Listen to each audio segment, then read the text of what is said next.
അസ്സലാമു അലൈക്കും വറഹ്മത്തുള്ളാഹി വബറകാതുഹു.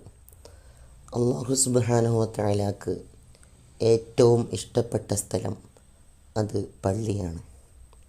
എന്നാൽ അല്ലാഹു സുബ്ഹാനഹു വതആലക്ക് ഏറ്റവും വെറുപ്പുള്ള സ്ഥലം അത് അങ്ങാടിയാണ്. ആ അങ്ങാടിയിൽ നിന്ന് തിരിച്ചു പോരുന്ന സമയത്ത്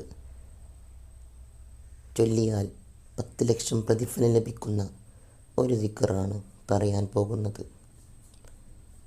ആ പ്രതിഫലം ലഭിക്കുവാൻ വേണ്ടി ചില സ്വഹാബാക്കൾ വെറുതെ അങ്ങാടിയിൽ പോയി വരുമായിരുന്നു. ആ ദിക്ർ ഇതാണ്: ലാ ഇലാഹ ഇല്ലല്ലാഹു വഹ്ദഹു ലാ ശരീക ലഹു ലഹുൽ മുൽക്കു വലഹുൽ ഹംദ് വഹുവ ഹയ്യുൻ ലാ യമൂത്ത് ബിയദിഹിൽ ഖൈർ വഹുവ അലാ കുല്ലി ഷൈഇൻ ഖദീർ.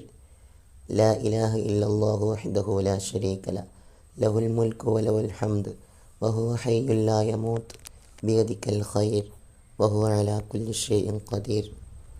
ഈ ദിക്ർ ഉരുവിട്ടാൽ 10 ലക്ഷം പ്രതിഫലം അല്ലാഹു സുബ്ഹാനഹു വതആല ചൊല്ലിയ ആൾക്ക് നൽകുന്നതാണ്. ഇത് ജീവിതത്തിൽ പകർത്തുവാനും അതനുസരിച്ച് ജീവിക്കുവാനും അല്ലാഹു തആല നാം ഏവർക്കും തൗഫീഖ് നൽകി അനുഗ്രഹിക്കുമാറാവട്ടെ. അസ്സലാമു അലൈക്കും വറഹ്മത്തുള്ളാഹി വബറകാതുഹു.